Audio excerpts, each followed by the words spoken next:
السلام علیکم دوستو، امید ہے آپ سب خیریت سے ہوں گے۔ آج پھر ہم آپ کے لیے لے کر آئے ہیں شاہی امام پنجاب مولانا عثمان لدھیانوی صاحب کا بہت ہی خوبصورت بیان۔ حاتم تائی کا نام سنا؟ کتنا لوگوں کو پیسے بانٹتا تھا۔ آج بھی اگر کوئی زیادہ پیسے بانٹے لوگ کو حاتم تائی بادشاہ کی مثال دیتے ہیں کہ حاتم تائی بن گیا ہے۔ حاتم تائی حضور صلی اللہ علیہ وسلم سے چند سال پہلے اس کا وصال ہوا ہے۔ اس کی بیٹی پکڑی گئی ایک جنگ میں، صحابہ کرام پکڑ کے لے آئے۔ جب مسجد نبی میں پیش کرنا تھا تو رسول اللہ صلی اللہ علیہ وسلم نے دور سے دیکھا کہ ایک لڑکی آ رہی ہے جس کا سر ننگا ہے۔ صحابہ بیٹھے ہوئے جھرمٹ میں، اللہ کے نبی صلی اللہ علیہ وسلم نے صحابہ سے کہا اپنی چادر اتار کے، اپنی چادر۔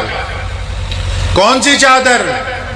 جس کو جبریل بوسہ دینا عزت کی بات سمجھتے ہو، اپنی چادر اتار کے دی۔ صحابہ کو فرمایا دوڑ کے جاؤ اس بیٹی کا سر ڈھانپ دو جا کے۔ فوراً ایک صحابی نے ٹوکا، یا رسول اللہ رک جائیں، یہ دشمن کی بیٹی ہے۔ محمد رسول اللہ نے فرمایا خبردار، چپ ہو جاؤ، بیٹی بیٹی ہوتی ہے، چاہے وہ اپنی ہو یا دشمن کی ہو، بیٹی صرف بیٹی ہوا کرتی ہے۔ نعرہ تکبیر، نعرہ تکبیر۔ اور پھر حاتم کی بیٹی جب رسول اللہ کے سامنے آئی، اللہ کے نبی صلی اللہ علیہ وسلم نے فرمایا کہ تیرے باپ سے اللہ راضی تھا۔ فرمایا تیرے باپ سے اللہ راضی تھا، وہ اتنا سخی تھا، بتا تو چاہتی کیا ہے؟ فرمایا یا رسول اللہ مجھے ریاض کر رہے تو میرے سارے سپاہی چھوڑو۔ اللہ کے نبی نے فرمایا میں اسے بھی چھوڑ رہا ہوں، اس کے سپاہیوں کو بھی چھوڑ رہا ہوں، جو مال و زر ساتھ میں ہے وہ بھی ان کو دیا جا رہا ہے۔ تو حاتم تائی کی بیٹی اپنے محل میں جب پہنچی شام کو، ان کے بھائی جو تھے وہ بھاگ گئے تھے اس دن رات کو، جب واپس آئے تو اپنے بھائی کو کہنے لگی عدی، یہ آخری واقعہ سن لیجئے، وقت بھی ہو گیا۔ فرمایا عدی، وہ جن کے ڈر سے تم بھاگ گئے تھے، جن کو تم سمجھتے ہو مدینے کے بادشاہ ہیں، وہ عدی وہ بادشاہ نہیں ہیں، وہ حکومتیں بنانے نہیں آئے زمینوں پر۔ عدی میں ان سے مل کے آئی ہوں، وہ تو دلوں کے بادشاہ ہیں، وہ اللہ کے رسول ہیں، وہ محمد رسول اللہ ہیں۔ تو عدی کہنے لگے تو چاہتی کیا ہے؟ کہنے لگی عدی میں چاہتی ہوں کہ آپ ان سے ملیں جا کے۔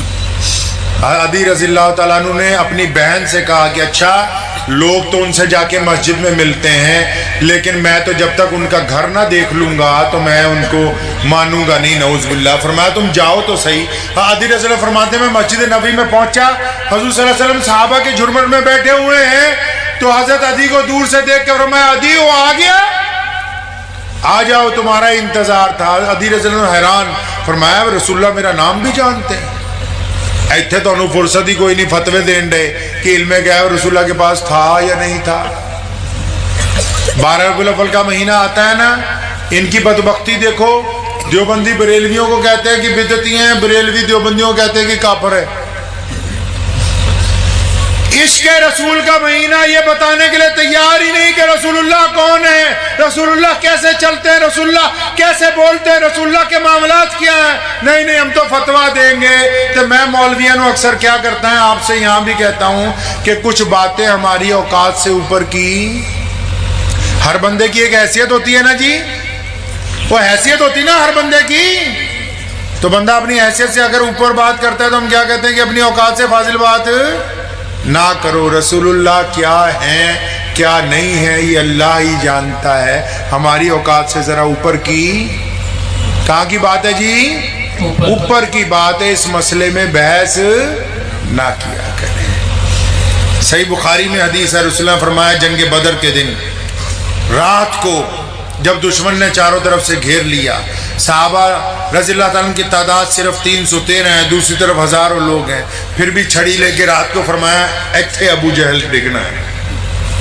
جگہ بتائی، فرمایا یہاں ابو جہل، یہاں عتبہ، یہاں ولید، یہاں عبداللہ بن جدان، یہاں امیہ، ان کی گردن یہاں ماری جائے گی۔ تو کچھ باتیں ہماری اوقات سے اوپر کی ہوتی، ان میں بحثنا نہیں ہے۔ اس لیے نہیں بحثنا تاکہ نعوذ باللہ یہ بحث جو ہے ہمیں رسول اللہ صلی اللہ علیہ وسلم کی شان میں بے ادبی والا نہ بنا دے۔ سمجھ گئے بات کو؟ نہیں، اس معاملے میں بحث نہیں کرنی۔ کہ حضور اکرم صلی اللہ علیہ وسلم کے پاس کون سے علم ہیں کون سے نہیں؟ ارے وہ اللہ کے نائب ہیں، اللہ جانتا ہے۔ ہم نے مانا کہ علم غیب جو ہے صرف اللہ کے لیے ہے، علم غیب راز ہے۔ ہم نے مانا کہ علم غیب راز ہے، لیکن راز اپنوں سے کب چھپاتے ہیں؟ تو اس لیے اس معاملے میں بحثنا نہیں ہے، یاد رکھیے گا میری یہ نصیحت۔ رسول اللہ صلی اللہ علیہ وسلم کی شان میں نعوذ باللہ بے ادبی ہو جائے گی، اور تبھی تو پٹ رہے ہیں، تبھی تو نالائکیاں ہو رہی ہیں کہ رسول اللہ صلی اللہ علیہ وسلم کی ذات کو لے کر گفتگو نعوذ باللہ کرنے لگے۔ ہماری تو حیثیت سے بڑی اونچی بات ہے، ہم تو بہت نیچے لوگ ہیں۔ رسول اللہ صلی اللہ علیہ وسلم کی اگر تعریف ہماری زبان سے ہو جائے تو یہ بھی ہمارے لیے اللہ کا بہت بڑا احسان ہے، جس کا ہم احسان ادا نہیں کر سکتے۔ تو عدی آئے، عدی کو دیکھتے ہی کہا ہاں عدی آ بھائی، وہ تیرا انتظار کر رہے تھے۔ عدی فرماتے میں کانپ گیا کہ رسول اللہ کو میرا نام پتہ ہے۔ ابھی مصافحہ کر کے بیٹھے، رسول اللہ نے ہاتھ پکڑا، فرمایا عدی تمہارے سے گھر پہ بات ہوگی، مسجد میں بات نہیں کرنی۔ عدی فرماتے ہیں مجھے دوسرا جھٹکا لگا کہ ان کو کیسے پتا ہے میں گھر دیکھنا چاہتا ہوں۔ وہ سوچ رہے کوئی محل ہوگا۔ مسجد نبوی سے نکلے، عدی رضی اللہ عنہ کو لے کے چلنے لگے۔ دوپہر کا وقت ہے لیکن ابھی مسجد سے پورا نکلے بھی نہیں، ایک عورت دوڑتی آئی، سدری، سمجھتے ہو سدری؟ جن کو کملے کہتے ہیں، جن کا دماغ پورا نہیں چلتا۔ ایک عورت آئی سدری، اس نے آگے کہا السلام علیکم یا رسول اللہ۔ فرمایا وعلیکم السلام۔ فرمایا یا رسول اللہ آپ سے بات کرنی ہے مجھے۔ ہمارے پاس تو کوئی کام لے کے آ جائے نا بات کرنے، خاص کر جائے ہم بھی سارے دن دفتر میں بیٹھ کے لوگوں کی بات سنتے ہیں، تو اگر کوئی ہمارے پاس کام لے کے آ جائے نا، لیڈراں کو لا جائے، افسراں کو، مدے دی گل دس ہن کی ہویا، اینا ٹائم نہیں ہے مترا کو، اب بتا اینڈ کی بات بتا تاکہ تیرا فون کر کے معاملہ نپٹا دیں فوراً۔ اس سدری عورت نے آ کے رسول اللہ کو کہا یا رسول اللہ میں نے آپ سے بات کرنی ہے۔ صحابہ سارے پریشان کہ یہ تو سدری ہے، کملی ہے۔ سورہ رسول صلی اللہ علیہ وسلم نے کہا ہاں بتاؤ کیا کہنا ہے؟ کہنے لگی نہیں یا رسول اللہ الگ گل کرنی ہے، ان سب کے ساتھ نہیں کرنی، آپ ذرا میرے ساتھ سائیڈ کو چلیں۔ وہ کالی کملی والے کو لے کے 10-20 قدم ایک طرف کو چلی گئی، اور آپ یقین مانیں آج کا چھوٹا مولوی بھی بنا جانماز بچھائے نہیں بیٹھتا ہوگا، آپ کے گھر میں کوئی بچہ بھی بنا گدے کے نہیں بیٹھتا ہوگا۔ اس سدری عورت نے رسول اللہ صلی اللہ علیہ وسلم کو کہا یا رسول اللہ یہاں ریت پر بیٹھے میرے ساتھ۔ کائنات کا مالک محمد الرسول اللہ صلی اللہ علیہ وسلم زمین پر اس عورت کے ساتھ بیٹھے، اور پھر اس نے اپنی گفتگو شروع کی، وہ ختم ہی نہیں ہوتی۔ سدریوں کی تو باتیں ہی نہیں ختم ہوتی بھائی، بہت دیر بات کرتے رہی، اچانک اس کے دل میں آ کے یا رسول اللہ بہت لمبی بات ہوگی اب آپ جائے۔ اللہ کے رسول صلی اللہ علیہ وسلم اٹھ کے آئے۔ ادھر عدی حیران ہے کہ یہ مسلمان یہ وہ ہیں جن کو لوگ نعوذ باللہ کہتے تھے کہ یہ بادشاہ ہیں، یہ غریبوں کو چھوڑو، یہ پاگلوں کی بات بھی ایسے سن رہے ہیں۔ اور صحابہ نے فوراً کہا یا رسول اللہ آپ کو شاید نعوذ باللہ پتہ نہیں کہ یہ عورت کملی ہے، اور صحابہ کے کندھے پہ ہاتھ رکھ کے کہا میرے صحابہ مجھے بھی پتہ ہے کہ یہ کملی ہے، سارا مدینہ اس کی نہیں سنتا، میں بھی نہیں اس کی سنوں گا تو پھر اور کون سنے گا؟ لگتا آپ کو سمجھ نہیں آئی؟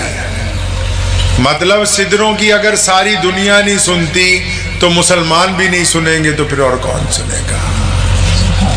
محمد رسول اللہ نے تعلیم دی ہے۔ اور پھر عدی بن حاتم طائی کو گھر لے گئے، وہ حیران ہے، 2 کمروں کا حجرہ، کھجور کی چھت، کھجور کی چٹائی، دودھ پیش کیا، کھجوریں کھلائیں، فرمایا آرام کا وقت ہو گیا آپ تشریف لے جائیں۔